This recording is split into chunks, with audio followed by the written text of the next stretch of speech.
السلام علیکم ورحمۃ اللہ وبرکاتہ۔ الحمدللہ رب العالمین، الصلاۃ والسلام علی سید الانبیاء والمرسلین وعلی آلہ وصحبہ اجمعین، اما بعد۔ حج کیا ہے، اس کی حکمت، اس کی اہمیت اور فضیلت۔ حج کا معنی: مخصوص جگہ مخصوص وقت میں رسول اللہ صلی اللہ علیہ وسلم کی سنت کے مطابق اللہ کی عبادت کے لیے بعض مخصوص افعال و ارکان کو ادا کرنا حج ہے۔ اللہ تعالیٰ نے بیت الحرم کو بہت ہی معظم بنایا ہے۔ مسجد حرم کو اس کا صحن بنایا ہے، مکہ کو مسجد حرم کا صحن بنایا ہے اور حرم کو مکہ کا صحن بنایا ہے۔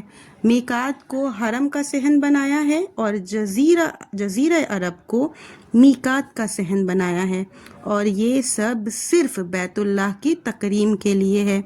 اللہ تعالیٰ سورہ آل عمران کی آیت نمبر 96 اور 97 میں فرماتا ہے، اللہ تعالیٰ کا پہلا گھر جو لوگوں کے لیے مقرر کیا گیا وہی ہے جو مکہ میں ہے، جو تمام دنیا کے لیے برکت و ہدایت والا ہے، جس میں کھلی نشانیاں ہیں۔ مقام ابراہیم ہے، اس میں جو آ جائے امن والا ہو جاتا ہے۔ اللہ تعالیٰ نے ان لوگوں پر جو اس کی طرف راہ پا سکتے ہوں اس گھر کا حج فرض کر دیا ہے، اور جو کوئی کفر کرے تو اللہ تعالیٰ اس سے بلکہ تمام دنیا سے بے پرواہ ہے۔ حج اسلامی اخوت کا عملی مظہر ہے اور امت مسلمہ کے اتحاد و اتفاق کی دلیل ہے۔ حج میں مختلف رنگ و نسل، زبان و وطن اور طبقات و اجناس کے لوگ ایک ساتھ مل کر اللہ کی عبادت کرتے ہیں۔ ان کا لباس ایک ہوتا ہے، ان کا قبلہ ایک ہوتا ہے اور ان کا معبود بھی ایک ہوتا ہے۔ حج ایک مدرسہ ہے جس میں مسلمان صبر کا عادی بنتا ہے۔ وہ اس مدرسہ میں یوم آخرت کو یاد کرتا ہے، بندگی کی لذت محسوس کرتا ہے، اپنے رب کی عظمت کو جان لیتا ہے اور اس بات کو جان لیتا ہے کہ ساری مخلوقات اللہ کی ہی محتاج ہیں۔ حج نیکی کمانے کا بہترین موسم ہے۔ اس کے اندر نیکیاں کئی گنا بڑھا دی جاتی ہے اور گناہ مٹا دیے جاتے ہیں۔ بندہ اپنے رب کے سامنے کھڑا ہو کر اس کی توحید کا اقرار کرتا ہے اور اپنے گناہوں اور اپنے رب کے حقوق کو ادا کرنے میں کوتاہی برتنے کا اعتراف بھی کرتا ہے۔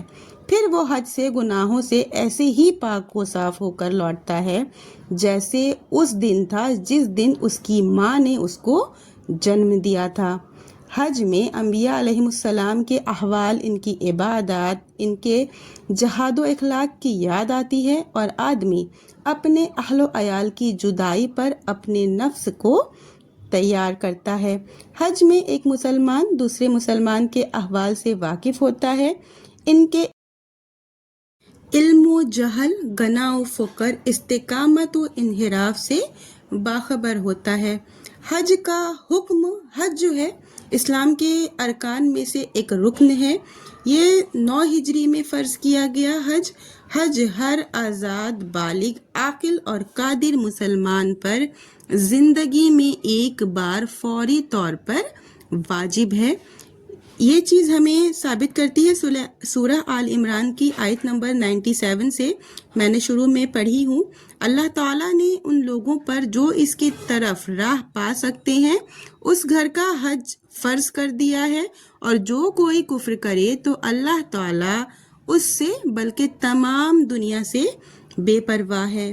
تو جی، ویڈیو آپ کو کیسی لگی حج کے اوپر آپ مجھے کمنٹ میں ضرور بتائیے گا۔ انشاءاللہ آگے بھی حج پر قادر کس کو مانا جائے گا، حج اور عمرہ کی فضیلت سے ریلیٹڈ ہی ویڈیو میں آج کل پوسٹ کروں گی انشاءاللہ۔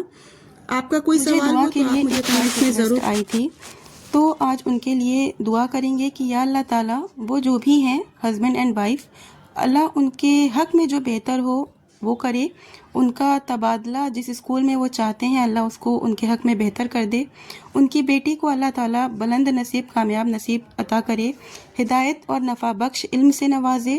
یا اللہ جو بھی مسلمان بھائی بہن جہاں بھی کہیں بیمار ہیں انہیں شفا دے اللہ تعالیٰ، جو پریشان ہیں ان کی مدد کر۔ یا اللہ تعالیٰ ہم تمام مومن مسلمانوں کو زیادہ سے زیادہ نیک عمل کرنے، کتاب و سنت پر چلنے کی توفیق عطا فرمائے، آمین۔ وآخر دعوانا الحمدللہ۔